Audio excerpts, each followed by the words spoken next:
자리에서 다 일어나셔서 임내송 찬양 드리겠습니다.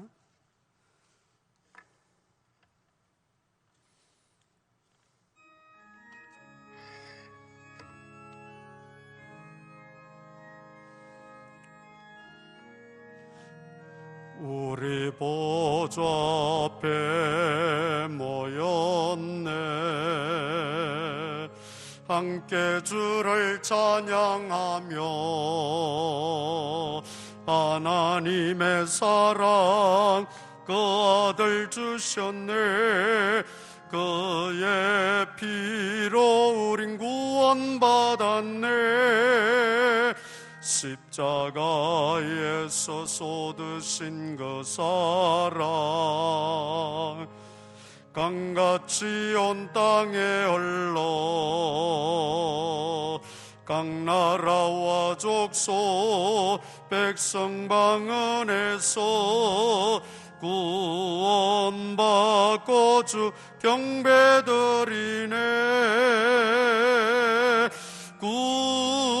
구원하심이 보좌에 앉으신 우리 하나님과 어린 양께 이도다. 구원하심이 보좌에 앉으신 우리 하나님과 어린 양께 이도다.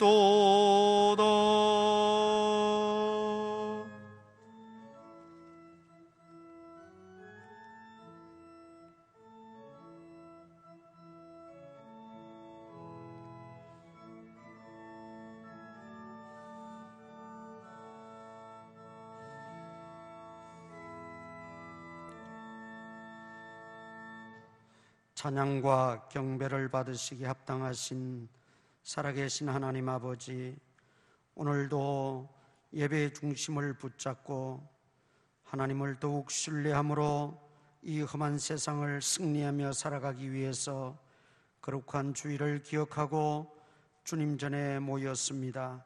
우리의 경배를 받아 주옵소서. 우리의 예배가 하나님 앞에 상달되는 예배가 되어지게 하시고 오늘도 온종일 하나님께 영광 돌리며 위로부터 나리는 신령한 은혜와 은총을 공급받는 복된 하루가 되어지게 하여 주시옵소서. 예배 시작하였습니다. 마치는 시간까지 하나님 홀로 영광 받으옵소서. 예수님 이름으로 기도드리옵나이다. 아멘. 전능하사 천지를 만드신 하나님 아버지를 내가 믿사오며 그 외아들 우리 주 예수 그리스도를 믿사오니 이는 성령으로 잉태하사 동정녀 마리아에게 나시고 본디오 빌라도에게 고난을 받으사 십자가에 못 박혀 죽으시고 장사한 지 사흘 만에 죽은 자 가운데서 다시 살아나시며 하늘에 오르사 전능하신 하나님 우편에 앉아 계시다가 저리로서 산 자와 죽은 자를 심판하러 오시리라. 성령을 믿사오며 거룩한 공회와 성도가 서로 교통하는 것과 죄를 사하여 주시는 것과 몸이 다시 사는 것과 영원히 사는 것을 믿사옵나이다.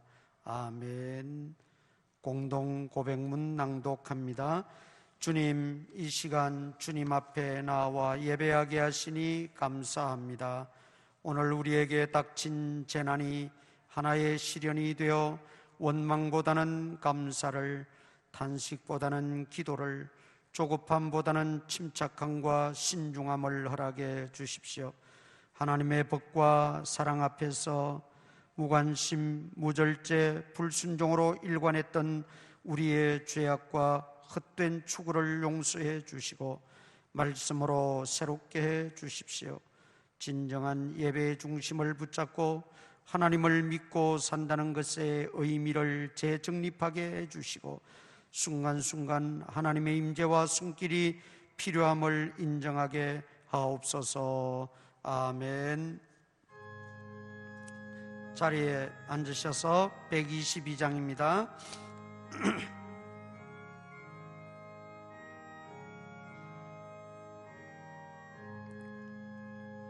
참 반가운 성도여 다 이리 와서 베들레헴 성 안에 가봅시다. 저 구유에 누이신 아기를 보고 엎드려 절하세 엎드려 절하세 엎드려 절하세 구주 나셨네. 저 천사여 찬송을 높이 불러서 이 광활한 천지에 울리어라. 주 하나님 앞에 늘 영광을 돌려 엎드려 절하세 엎드려 절하세 엎드려 절하세 구주 나셨네. 이 세상에 주께서 탄생할 때에 참 신과 참 사람이 되시려고 저 동정녀 몸에서 나시었으니 엎드려 절하세 엎드려 절하세 엎드려 절하세 구주 나셨네. 여호와의 말씀이 육신을 입어 날 구원할 구주가 되셨도다. 늘 감사 찬송을 주 앞에 드려 엎드려 절하세 엎드려 절하세 엎드려 절하세 구주 나셨네. 아멘.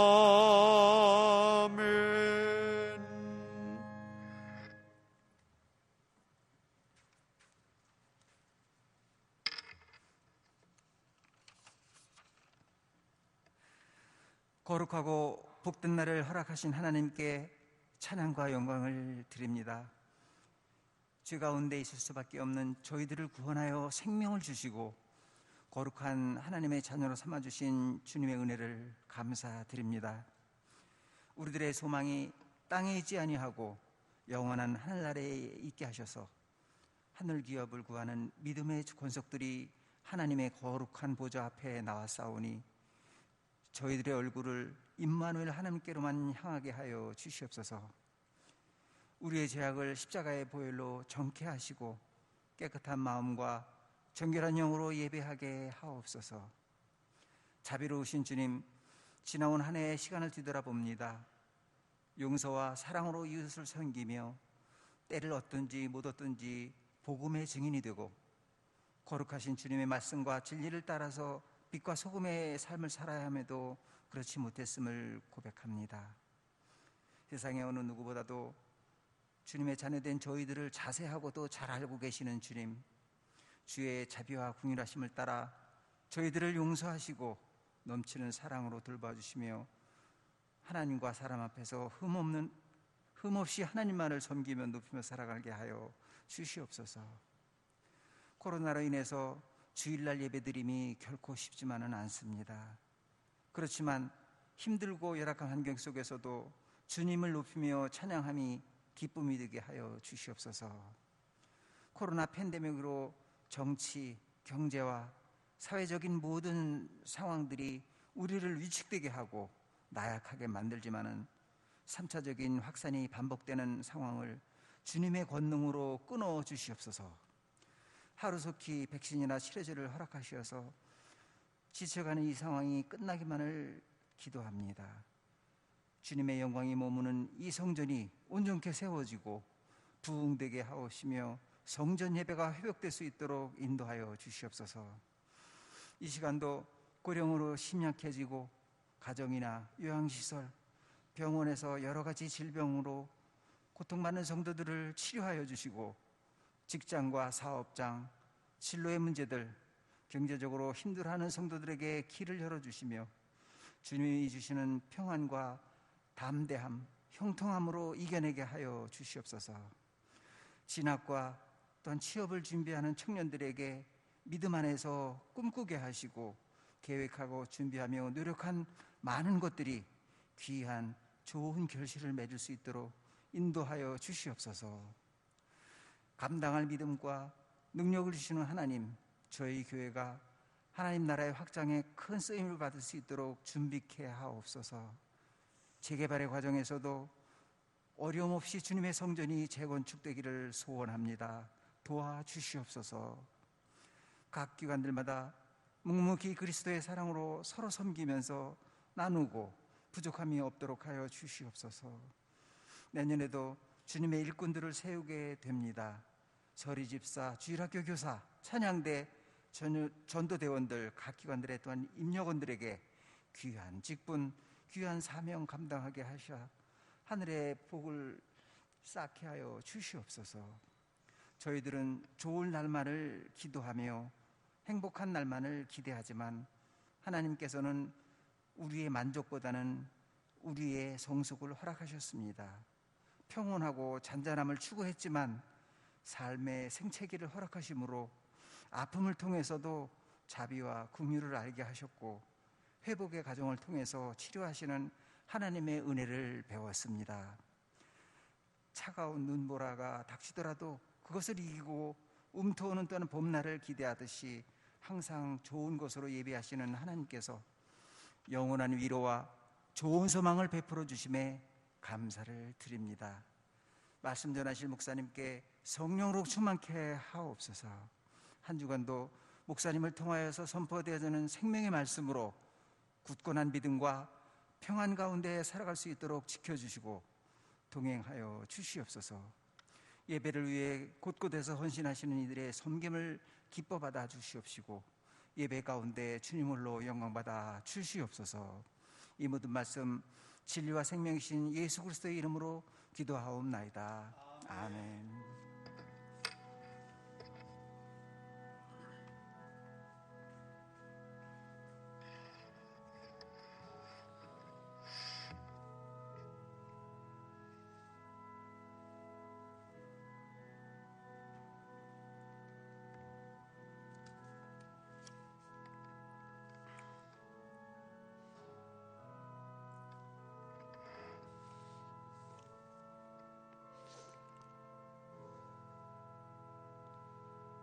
전도팀에게 세임과 능력 주시사 한마음 한뜻으로 힘써 기도하고 행하여 교회가 부흥되고 주님의 나라가 확장되게 하소서.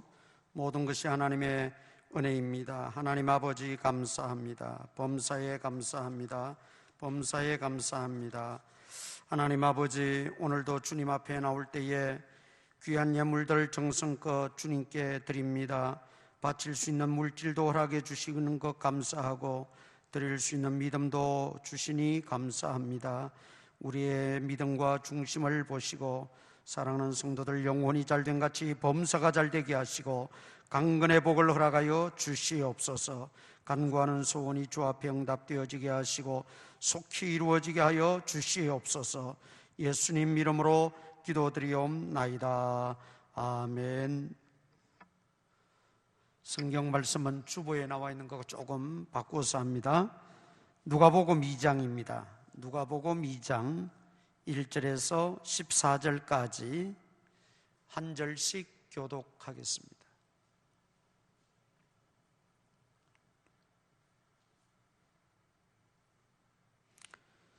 누가복음 2장 1절에서 14절까지 한 절씩 교독합니다. 그때 가이사 아구스도가 영을 내려 천하로 다 호적하라 하였으니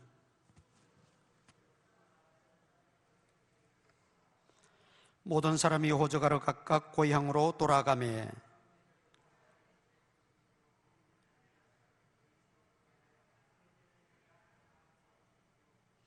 그 약혼한 마리아와 함께 호적하러 올라가니 마리아가 이미 잉태하였더라. 첫 아들을 낳아 강보로 싸서 구유에 뉘었으니 이는 여관에 있을 곳이 없음이러라. 주의 사자가 곁에 서고 주의 영광이 그들을 두루 비추매 크게 무서워하는지라.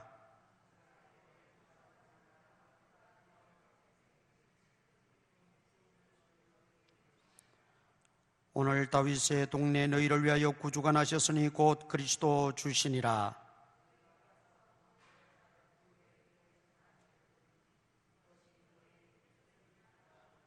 호련히 수많은 천군이 그 천사들과 함께 하나님을 찬송하여 이르되 지극히 높은 곳에서는 하나님께 영광이요 땅에서는 하나님이 기뻐하신 사람들 중에 평화로다 하니라.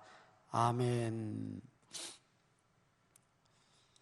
성탄의 절기에 우리가 이 땅에 오신 구주 예수님을 맞이하는데 여러 부류의 사람들이 예수님의 그 성탄을 환영하고 맞이했습니다. 그러나 그 중에는 예수님의 성탄을 못마땅하게 생각하는 부류도 있었습니다. 성탄을 맞이하는 성도들의 자세가 어떠해야겠는가 하는 문제를 가지고 오늘 말씀을 드리려고 합니다. 성탄을 맞이하는 자세. 우리가 마태복음 2장과 누가복음 2장을 비교해 가면서 예수님의 성탄을 맞이하는 자세를 살펴보고 이 시대 우리 역시 어떻게 예수님을 맞이할 것인가 하는 것을 우리가 깨닫기를 원합니다. 먼저 오늘 본문 봅니다. 그때에 누가복음 2장 1절에 그때에 하는 말이 있죠. 세례 요한이 태어나서 6개월이 지난 이후를 말하죠. 그때에 가이사 아구스도가 로마의 황제 아우구스투스라는 로마의 황제입니다. 우리가 이 아우구스투스라는 것은 황제의 칭호고 원래 이름은 옥타비아누스입니다. 로마의 옥타비아누스 황제 아우구스투스가 영을 내려 다 호적하라고 했다. 호적하는 목적은 인구조사입니다. 인구조사를 하는 것은 크게 두 가지지요. 병력을 이제 어떻게 활용할 것인가. 두 번째는 세금을 거두어들이기 위한 방편. 그래서 살고 있는 주소지에서 이제 본적지로 가서 호적을 다 하는 호적 신고를 하게 했던 것입니다. 그래서 요셉도 베들레헴 출신이라 나사렛 동네에서 살고 있지만 베들레헴으로 지금 호적하러 갔던 것입니다. 그때 이미 마리아는 출산한 날이 임박했습니다. 그런데 이제 각처에서 사람들이 많이 몰려들다 보니 있을 여관조차 없었습니다. 그래서 이제 구유를 마구간을 빌려서 거기에서 아기 예수님이 탄생하게 되시는 것이지요.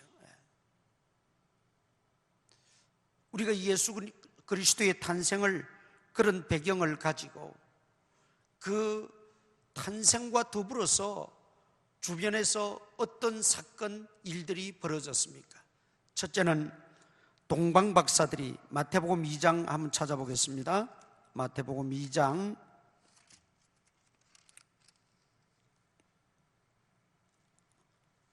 누가복음 본문은 잡고 계시고 마태복음 2장 1절에 보면 헤롯 왕 때에 그 당시 유대의 왕은 헤롯 대왕이었습니다. 예수께서 유다 베들레헴에서 나심에 동방으로부터 박사들이 예루살렘에 이르러, 예루살렘에서 동쪽입니다. 정확한 지역이 없기 때문에 어디서 출발해서 왔는지는 모르지만 동방 박사들이 예루살렘에 왔습니다. 그것은 이 땅에 메시아가 탄생하셨다는 그 천사의 지시를 받고 별들의 인도를 받아서 그들은 예루살렘까지 오게 된 것이죠. 그리고 왕궁에 들어가서 마태복음 2장 2절에 보면 유대인의 왕으로 나신 이가 어디 계시냐? 우리가 동방에서 그의 별을 보고 그에게 경배하러 왔다. 경배하러 왔다고 합니다. 메시아를 경배하러 왔다는 것이죠. 그런데 이 소식을 듣고 3절, 2장 3절에 보니까 헤롯 왕과 온 예루살렘이 듣고 소동했다. 소동했다는 것은 야단 법석을 떨었다, 그런 의미도 있지만 아주 큰 사건이 일어났을 때 깜짝 놀라고 그 다음 어떻게 대처해야 될지 몰라서 우왕좌왕하는 모습, 그것을 소동이라 그렇게 말합니다. 헤롯 왕은 왜 소동을 했느냐? 자기가 왕인데, 내가 왕인데 또 누가 왕으로 태어났다는 말이냐? 헤롯 왕은 원래 유대인이 아닙니다. 아랍 사람이에요. 그런데 로마 황제에게 돈을 주고 그 왕권을 사서 당시에 이스라엘 그 지역 전체가 로마의 속국하에 있었기 때문에 로마에서는 그저 총독만 파견하고 실질적으로 그 유대인의 제도는 군주 제도니까 왕으로 그냥 덜러리로 세워놓은 거예요. 그 왕은 자기가 그렇게 애써서 돈을 들여서 겨우 왕의 자리를 차지했는데 또 유대인의 왕으로 나신 이가 있다니 보통 문제가 아니죠. 심각합니다. 그래서 소동하게 된 거예요. 왕궁이 시끌벅걸하게 된 거죠. 그렇잖아도 이 헤롯 대왕은 의심이 많은 사람이에요. 그리고 포악한 왕이었어요. 자기 아들들도 15명의 6명의 부인 속에서 15명의 아이를 낳았는데 그 중에 4명을 왕자들을 다 죽였어요. 또 그 6명의 아내 중에서도 또 2명의 아내는 처단했어요. 그만큼 자기 자리를 보존하기 위해서 수단과 방법을 가리지 않는 포악한 왕이었어요. 그런데 유대인의 왕으로 나신 이가 어디냐? 그러니까 깜짝 놀란 거지요. 그리고 예루살렘은 왜 듣고 소동했어요? 예루살렘은 은근히 메시아를 기다리고 있었어요. 메시아가 오셔서 로마를 정복하고 우리를 해방시키고 우리를 자유롭게 할 그 메시아를 은근히 기다리고는 있었어요. 그런데 유대인의 왕, 즉 메시아가 나셨다고 하니까 소동이 일어날 수밖에 없었던 것이죠. 그런데 이 아기 예수, 유대인의 왕으로 나신 이가 누구냐는 소리를 듣고 헤롯 왕은 대제사장과 백성의 서기관들을 모아서 어디서 나겠느냐 물으니까 서기관들은 구약을 인용하면서 구약에 예언된 이사야서, 호세아서, 미가서, 여기에 수없이 예언된 메시아에 대한 예언 구절을 탁 뽑아가지고 유다 땅 베들레헴에서 난다고 했습니다. 그래서 왕이 동방 박사들에게 여기서 조금 떨어진 베들레헴이라는 곳에서 나신다고 합니다. 당신들 가서 경배하고 와서 나에게도 이야기하면 나도 가서 경배하겠습니다. 죽이려고 거짓말을 하는 거지. 그래서 이 박사들은 베들레헴에 가서 구유에 누인 그 아기 예수님께 황금과 유향과 모략을 드려 정중히 경배하고 꿈에 헤롯에게로 가지 말라는 지시를 받고, 왜냐하면 그때 헤롯에게 들러서 자기 고향으로 갔다면 동방박사들은 처단됐을 겁니다. 왜? 아기 예수를 목격한 사람은 동방박사밖에 없으니까 처단해버리고 아기 예수도 처단해버리려는 그런 계략이었다는 거예요. 그런데 꿈에 지시를 받았어요. 헤롯에게로 가지 마라 하는 지시를 받고 다른 길로 돌아서 우회해서 고국으로 갔더라, 그렇게 말하고 있습니다. 그리고 누가복음 2장 다시 돌아옵니다. 누가복음 2장에 보면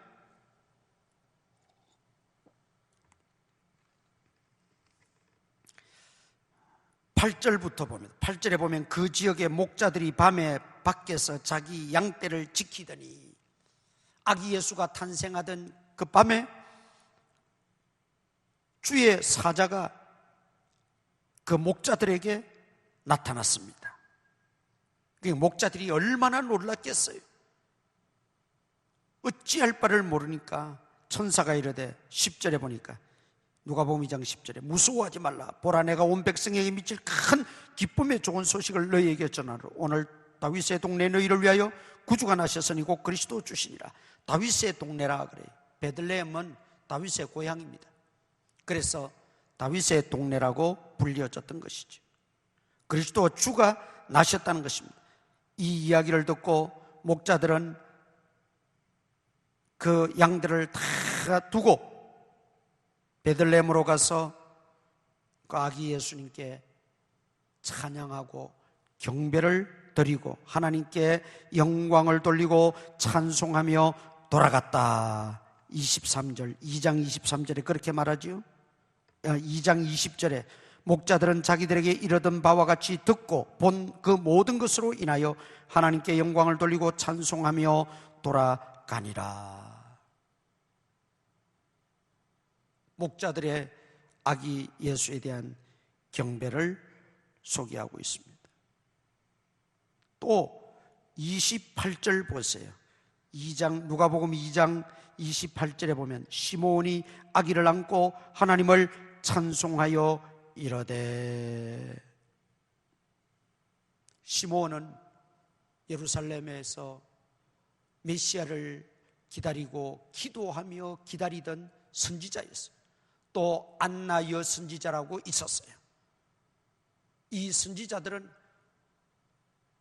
어제나 오늘이나 메시아가 오실 것을 믿고 기다리고 있던 사람인데, 아기 예수님이 드디어 탄생하셔서 난지 8일 만에 할례를 받고 하나님 앞에 나왔을 때에 부모로부터 그 아기 예수를 받고 안고는 하나님께 찬송하고 영광 돌리고 기뻐하는 그 모습을 볼 수가 있는 것입니다. 자, 우리는 이 예수님의 탄생과 더불어 주변의 인물들을 살펴보면서 분명히 갈라지는 것이 뭡니까? 예수님을 진실로 진정으로 기뻐하며 맞이하는 부류의 사람들이 있는가 하면 그렇지 못한 사람들도 있다는 말이죠. 자, 그렇다면 왜 예수님을 맞이하지 못했는가? 헤롯 왕, 첫째 헤롯 왕입니다. 헤롯 왕은 자신이 왕인데 또 유대인의 왕으로 나시니가 어디 계시뇨 할 때 예수님을 맞이할 수 없었어요. 이 말은 무슨 말이냐면 오늘 우리들도 마찬가지입니다. 내가 내 인생의 왕으로 사는 사람은 예수님을 진정으로 맞이할 수 없고 기뻐할 수 없습니다. 경배할 수 없어요. 내 인생의 주권자, 내 인생의 주인이 내가 되어 있는 사람은 예수님을 기뻐할 수가 없어요. 예수님의 탄생, 성탄을 기쁨으로 맞이할 수 없더라 이 말이죠. 그게 헤롯의 모습을 통해서 우리에게 말씀하시는 교훈입니다. 헤롯은 자기가 왕이에요. 자기 이외에는 왕이 있을 수도 없고 있었어도 안 돼요. 오직 자기 홀로 왕인데 예수님이 왕으로 오셨다니까 맞이할 수 없는 거죠. 죽이려고 하는 거죠. 그래서 나중에 동방 박사들에게 속은 줄 알고 베들레헴 지역에 왕이 선포하지요. 2살 미만으로 남자아이들은 다 죽여라. 그래서 학자들에 의하면 그 당시에 2살 이하로 그렇게 살해당한 아이들이 10여 명에서 15명 정도 되었다 그래요. 그 이후로 3살 된 애들은 목숨을 부지했지. 박사들이 듣고 온 그것을 기점으로 해서 2살 아래로 죽이면 확실하겠다. 그래서 2살 아래 남자아이들을 다 살해하는 그런 비극이 일어났다는 거죠. 오늘 우리도 마찬가지입니다. 우리 인생의 주인은 예수 그리스도십니다. 내 인생의 왕은 예수 그리스도십니다. 내가 섬기고 의지할 분도 오직 한 분 예수 그리스도십니다. 여러분, 이것은 시대를 초월하고 환경을 초월하고 내가 처한 상황을 초월하는 것입니다. 어떤 상황, 어떤 환경, 어떤 여건 속에서도 예수님은 여전히 나의 왕이십니다. 이 믿음이 확고하지 않으면 예수님을 진정으로 기쁨으로 맞이할 수 없고 경배할 수 없는 거예요. 그것은 비극 중의 비극이에요. 지난 시간에도 말씀드렸죠. 하나님께서 우리 인류에게 주신 최고의 선물, 최대의 기쁨, 최고로 가장 큰 복이 예수 그리스도의 탄생이라고 했어요. 성탄이 선물입니다. 그런데 기뻐하지 못하고 경배드리지 못하고 진정으로 영광 돌리지 못하는 것은 내가 아직 죽지 않아서 그렇다. 내가 아직 내 인생의 왕으로 생각을, 내 인생의 주권자 주인으로 내가 아직도 생각하고 있다는 거예요. 이제는 여러분 모든 것을 내려놓아야 됩니다. 모든 것을 주님께 내려놓아야 돼요. 십자가 밑에 내려놓아야 돼요. 그리고 주님만이 나의 왕이십니다. 주님만이 나의 주권자이십니다. 주님만이 내 인생의 진정한 주인이십니다. 고백할 때 예수 그리스도를 왕으로 모실 수가 있고 기뻐할 수가 있다는 겁니다. 두 번째는 예루살렘 시민들입니다. 더 넓게는 이스라엘 백성들입니다. 그들은 성경이 뭐라고 말했는지 잘 알고 있었습니다. 오늘 본문에도 마태복음 2장에도 보면 왕이 모든 대제사장들과 서기관들을 모아서 유대인들을 왕으로 나실 리가 어디 계시냐, 어디서 나시느냐 물었을 때 그들은 적극적으로 대답했습니다. 구약의 호세야, 이사야, 미가서에 예언된 모든 말씀들을 종합해서 유대 땅 베들레헴에서 예수님이 나십니다. 정확했습니다. 성경을 많이 알았습니다. 지식적으로 그들은 성경을 많이 알고 있었어요. 해석도 정확했습니다. 그런데 그들은 아기 예수님을 왕으로 모시지를 못했어요. 그들은 두고 예수님을 힐난하고 결국 예수님을 십자가에 못 박아 돌아가시게 하고 말았던 장본인들 아닙니까? 여러분, 성경은 많이 알아야 됩니다. 우리가 아는 것이 힘이라 그러죠. 예. 아는 것 중요합니다. 힘이 됩니다. 암송하는 것도 귀합니다. 그런데 더 중요한 것은 하나님 말씀을 말씀 있는 그대로 믿는 것입니다. 믿고 순종하는 것입니다. 믿고 따르는 것입니다. 믿고 의지하는 것입니다. 그게 진정한 믿음이라는 거예요.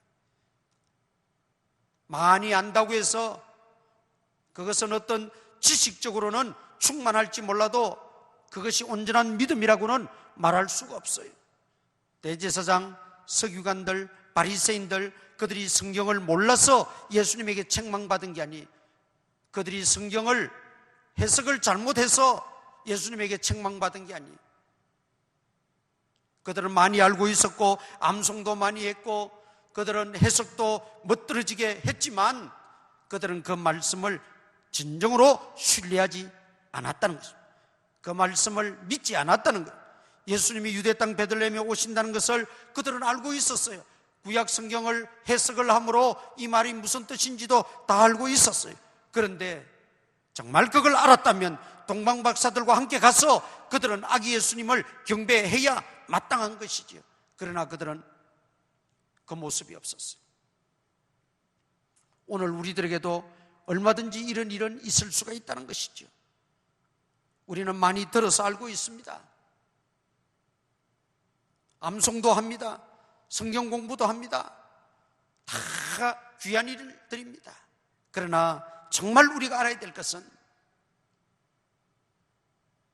그 하나님 말씀을 듣고 배우고 알고 익혀서 우리는 그 말씀을 그대로 믿고 따르고 순종하고, 그래서 아기 예수님만이 참 구주이심을 우리가 믿고 의지하고 살아가는 거죠. 그리고 기쁨으로 전파하며 살아가는 것이라는 거죠. 이게 참된 믿음이에요. 그래서 아는 것은 힘이지만 진정으로 믿는 것은 능력입니다. 우리에게 힘이 필요한 것이 아니라 우리에게는 하나님의 능력이 필요한 것입니다. 믿는 자에게 하나님은 능력을 주시는 거예요. 아는 자에게가 아니라 믿는 자에게 하나님은 능력을 허락하여 주신다는 것입니다. 헤롯 같은 자세가 되어서도 안 되겠습니다. 예루살렘 시민과 즉 이스라엘 백성들과 같은 그런 태도도 되어서는 안 되겠습니다.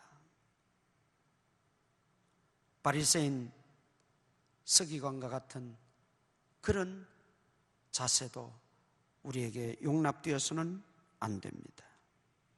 그러나 동방박사들 보세요. 동방박사들은 그들은 먼 거리입니다. 하루 이틀 사흘 걸려서 오는 거리가 아니었어요. 먼 거리지만 그들은 위험을 무릅쓰고 고생을 무릅쓰고 메시아 나심을 듣고 그들은 가만히 있을 수가 없었어요. 그래서 경배하고자 작정하고 그들은 집을 떠나고 가족을 떠나고 길을 떠났습니다. 그리고 올 때 빈손으로 오지도 않았어요. 황금과 유향과 모략, 그 당시에 가장 소중한 이 선물들을 하나씩 가지고 그들이 왔습니다.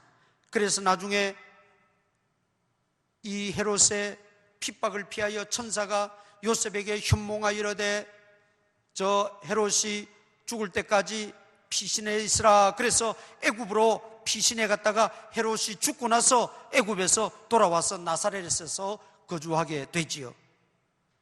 애굽에 가서 뭘 먹고 살았겠어요?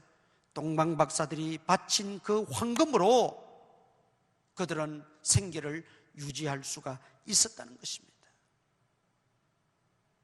동방박사들은 마음을 다하고 뜻을 다하고 힘을 다하고 정성을 다해서 아기 예수님의 탄생을 기뻐하고 즐거워하고 영광 돌리고 경배했다라는 것입니다. 여러분, 이게 얼마나 우리에게 시사하는 바가 큰지 몰라요. 동방박사들은 거리를 마다했어요. 시간을, 그들은 얼마나 시간이 귀합니까? 그런데 시간을 바쳤어요. 물질을 바쳤어요. 그들의 몸을 바쳤어요. 그들의 모든 재능을 바쳤어요. 우리가 진정으로 아기 예수님을 맞이하는 진정한 자세, 우리에 있는 모든 것을 다 드리고 바쳐서 그 아기 예수님을 기뻐하고 경배드려야 된다는 의미입니다. 여러분, 요즘이야 멀어도 인천 시내지만 차가 있어서 얼마나 우리가 하나님 앞에 나와서 예배드리기에 편리합니까? 그 당시는 낙타를 타고 오는 거예요. 낙타. 말도 못해요. 말은 장거리 여행을 할 수가 없어요. 낙타라야 돼요. 그런데 말은 빨리 달리기라도 하지 않습니까? 낙타는 그냥 너릿너릿 그럴 수밖에 없는 게 그 장거리 여행을 하려고 하다 보면 자신들의 먹을 것, 또 요즘으로 말하면 뭐 텐트 같은 거, 이런 것까지 잔뜩 낙타에 싣고, 거기에다가 또 사람이 앉아서 오니 낙타가 뭐 어떻게 빨리 움직일 수도 없지요. 그 낙타의 성질 자체가 또 빠르지도 않지만은, 우리가 그런 것에 비하면 정말 거리를 초월하고 시간, 그 다음에 물질, 그 다음에 정성, 자기 몸을 들이고, 또 이 동방 박사들은 당시에는 별을 보고 별의 움직임이나 어떤 풍향 이런 것들을 통해서 기후나 모든 것들을 판별했지 않습니까? 그러면 자기들이 지키는 자리가 있어요. 사명이 있고 자기 사역의 자리가 있다 이 말이죠. 그것들도 다 뒤로 하고 오직 아기 예수님의 탄생을 기뻐하며 경배드리는 데만 오직 집중했다는 것이죠. 이게 보통 믿음이 아니고 보통 정성이 아니에요. 여기에 비하면 우리가 주님을 사랑하는 마음, 우리가 주님을 경배하는 자세, 우리가 아기 예수님을 맞이하는 것 태도 얼마나 빈약하고 부끄러운지 모르겠어요.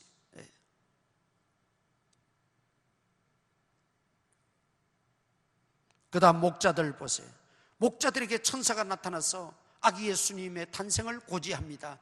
그때 목자들은 그 양을 두고 아기 예수님에게 갔어요. 여러분, 이게 보통 일이 아니에요. 목자들은 낮에 또 양들을 치고 밤에는 우리 안에 양들을 다 모으고 그 우리 문 바로 앞에, 요즘 말하면 텐트를 치고 문 바로 앞에서 같이 잡니다. 거의 양들과 같이 잔다고 보면 틀림이 없어요. 문 앞에서 지키니까. 왜냐하면 맹수들이 올 수도 있고 도적대들이 올 수도 있고, 또 놀라서 이 맹수들이 오거나 소리를 지르면 양들이 놀라서 뛰어넘기도 하고 할 때 그것을 막고 지키기 위해서 바로 양들과 함께 잔다고 해도 과언이 아닙니다. 그래서 특히 양들을 우리에 넣고 나서부터는 낮에 해가 떠서 목초지로 다시 풀어놓기까지는 한순간도 떠날 수가 없어요. 그 자리 지켜야 되는 거예요. 무슨 일이 있어도 그 자리를 벗어날 수가 없는 게 목자의 그 사명이었어요. 그런데 지금 알지도 못하는 아기 예수가 베들레헴에 태어났다. 여러분, 목자가 자기 자리를 떠나서 갈 만한 사안이 못 됩니다. 그렇게 긴급한 것도 아니에요. 그렇게 중요한 것도 아니에요. 그렇게 결사적으로 해야 될 일도 아니에요. 그런데도 목자들은 천사의 그 탄생의 소식만 듣고서도 그들은 다 버려두고 아기 예수님에게로 달려갔습니다.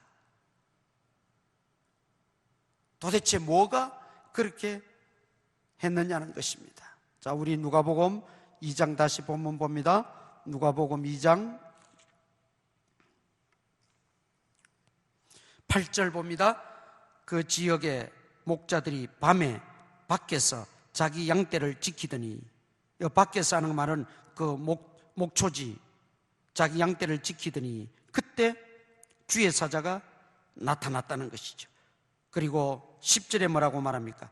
온 백성에게 미칠 큰 기쁨의 좋은 소식을 너희에게 전하노라. 오늘 다윗의 동네에 너희를 위하여 구주가 나셨으니 곧 그리스도 주시니라. 그렇게 말합니다. 자, 그 목자들을 마음을 움직여서 베들레헴으로 달려가게 한 그 원동력, 그 동기가 뭐냐? 구주 그리스도가 나셨다는 것 때문입니다. 구주 그리스도가 나셨다는 것.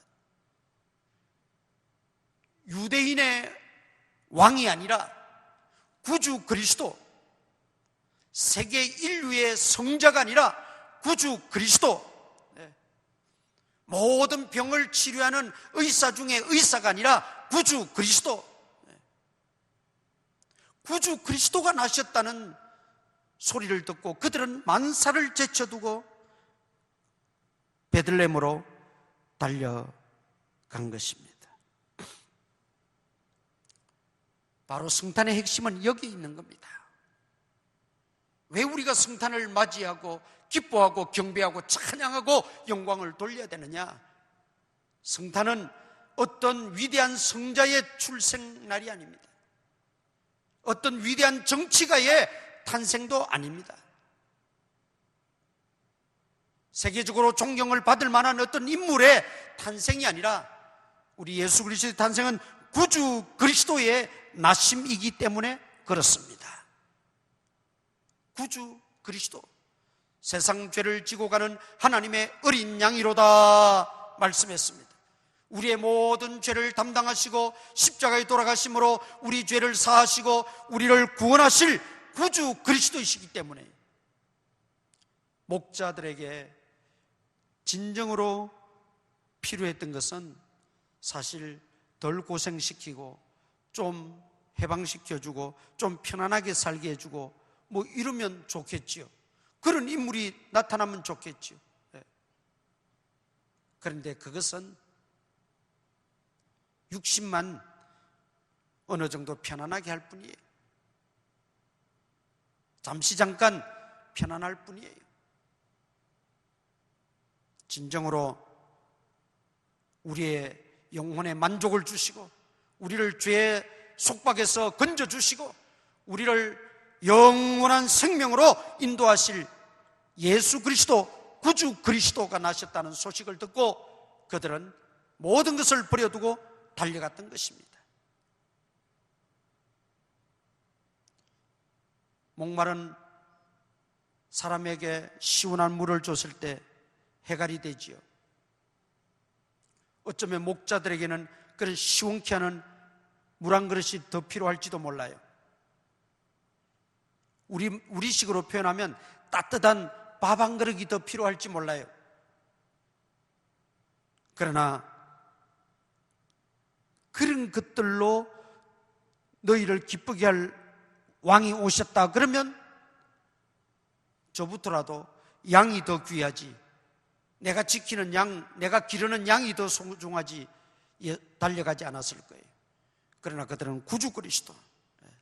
그렇다면 오늘 우리가 정말 성탄을 맞이하는 성도들로서 구주 그리스도의 나심을 기뻐해야 됩니다. 감사해야 됩니다. 찬양해야 됩니다. 경배해야 됩니다. 기쁘게 전파해야 합니다. 이게 목자들의 찬양과 경배였다는 말이죠. 그 다음 시므온과 안나의 예수님을 맞이하는 자세지요. 이 시므온은 아까도 말씀드린 것처럼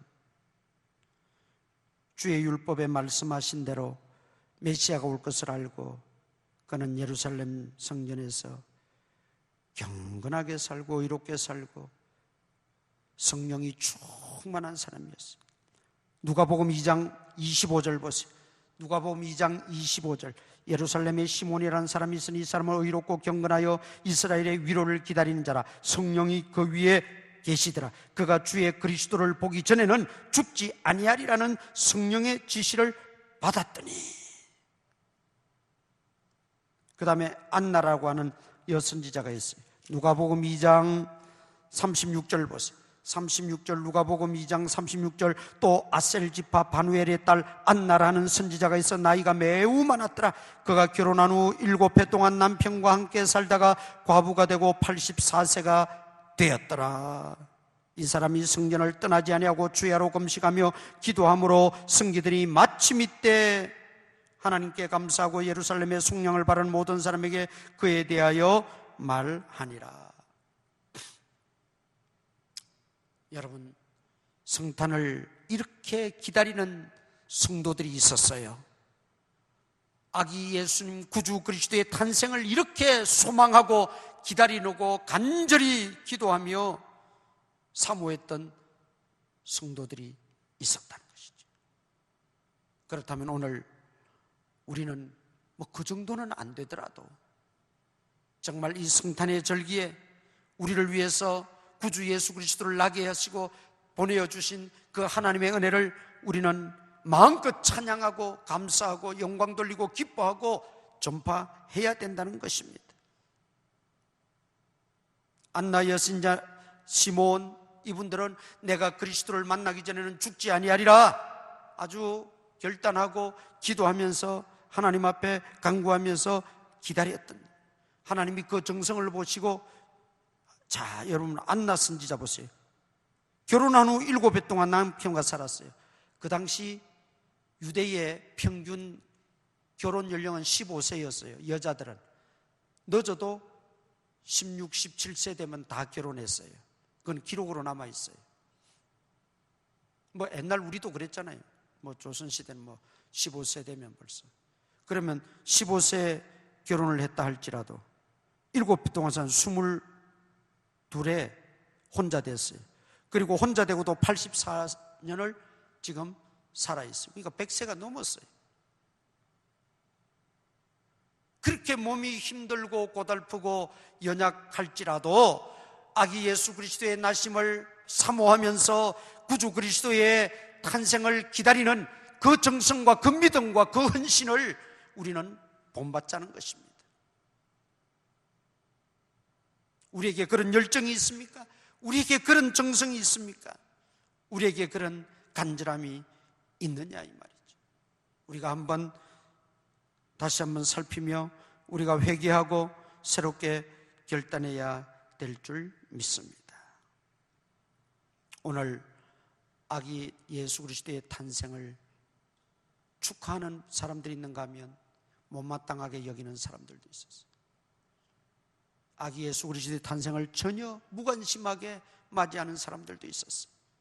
우리는 어떤 사람이 되어야 되겠습니까? 이번 성탄절기에 다시 한번 우리는 구주 예수, 아기 예수의 탄생을 우리가 정말 기뻐하며 동방박사들처럼, 목자들처럼, 또 시몬과 안나처럼 우리가 마음과 정성을 다해서 아기 예수님을 우리가 맞이하면서 그 의미를, 그 의의를 다시 한번 깨닫고 감사하며 영광 돌리며 찬양하며, 그래서 정말 온 예루살렘이 소동한지라 우리가 소동해야 될 것은 그 예수님으로 말미암아 내 심령이 뜨거워지고 더욱더 활기가 넘치고 생동감이 넘치는 그런 이번 성탄절 되시기를 주님의 이름으로 축원합니다. 우리 한번 통성으로 기도하십시다. 주신 말씀 묵상하면서 기도하십시다.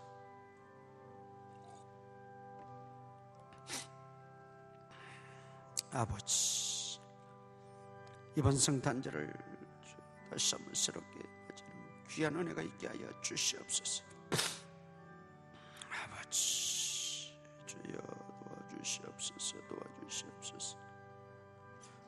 습관적으로 주의 형식적으로 주의 타성해지는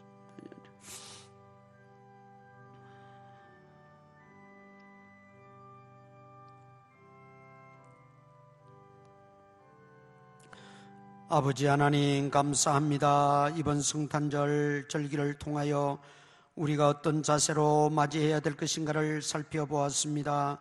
주여, 우리를 다시 한번 새롭게 빚어 만들어 주시옵소서. 이번 성탄절을 통하여 다시 한번 우리의 심령이 아버지 새로워지게 하여 주시고, 아버지 하나님 그리스도를 향한 우리의 믿음이 다시 한번 뜨거워지게 하여 주시옵소서. 또 한 주간 아버지 살아가게 됩니다. 학교에서, 가정에서, 일터에서, 직장에서, 또 사업장에서 지낼 때 아버지 하나님 눈에 동자같이 지켜주시고 우리 성도들과 온 식구들 감염되지 않도록 주께서 막아주시고 차단하여 주시고 친히 보호하여 주시옵소서. 해변에 지방에 나가 있는 성도들, 군문에 들어가 있는 청년들 다 눈에 동자같이 보살펴 주시옵기만을 간절히 바라옵고 원합니다. 오늘도 예배를 통하여 하나님을 만나고 하나님의 음성을 듣는 귀한 역사가 있게 하여 주시옵소서. 예수님 이름으로 기도드리옵나이다. 아멘. 일어나셔서 우리 찬송가 125장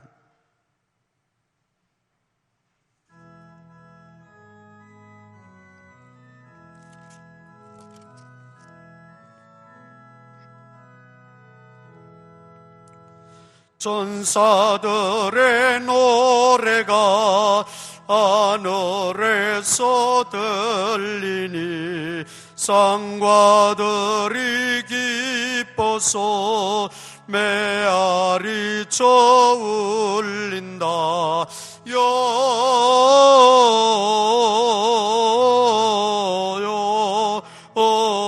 영광을 높이 계신 주께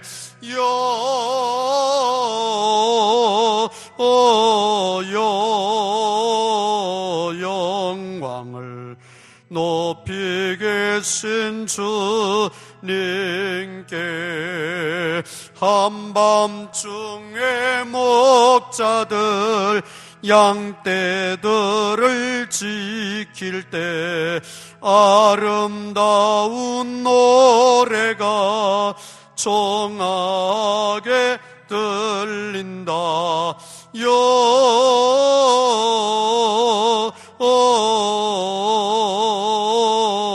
영광을 높이 계신 주께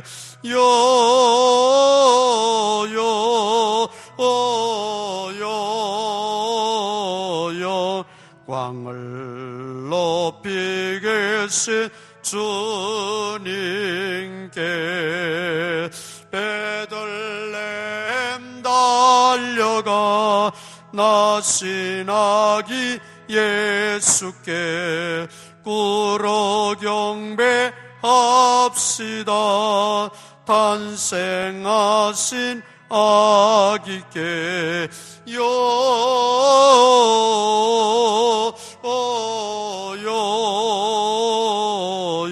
영광을 높이 계신 주께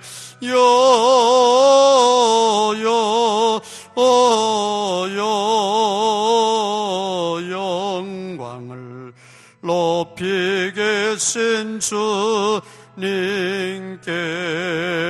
구유 안에 누이신 어린 아기 예수께 우리들도 함께 기쁜 찬송 부르자.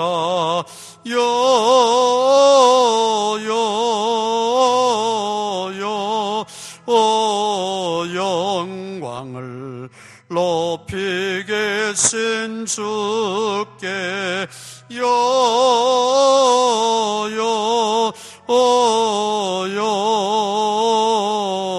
영광을 높이 계신 주님께 아멘.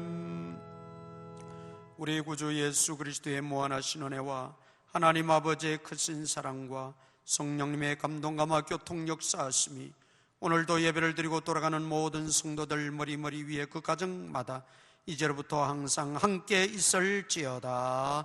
아멘.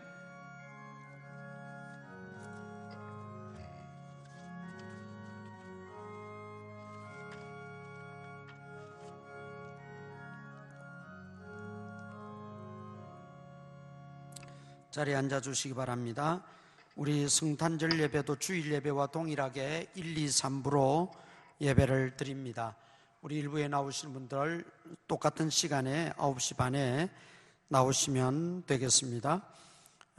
그리고 우리 성탄절 예배 25일 날과 27일 주일에 각종 시상품 뒤에 이름을 적어서 놔둘 테니까 찾아가시기를 바랍니다.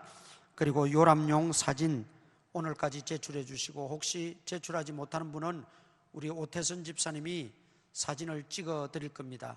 1층 소예배실에 가면 그 스크린을 내려놓고 흰 스크린 내리고 그 앞에 서서 또는 앉아서 찍으면 되니까 잠시 찍고, 못 내시는 분들은 찍고 가시기를 바랍니다. 다음 주까지 사진 이렇게 찍도록 하겠습니다. 그리고 우리 연말정산수료 신청 재정부로 해주시길 바라고, 정관 채택 서명 지난주에 못하신 분을 오늘 꼭 하고 가시기를 바랍니다. 졸업예배는 매년 마지막 주일에 하던 것을 2월로 연기해서 졸업예배 우리 주일학교 행사를 진행하겠습니다. 그렇게 하시고 기도 많이 해주시고 또 한 주간도 건강하게 기도하시면서 잘 지낼 수 있기를 바랍니다. 예배 마쳤습니다. 안녕히 돌아가시기 바랍니다.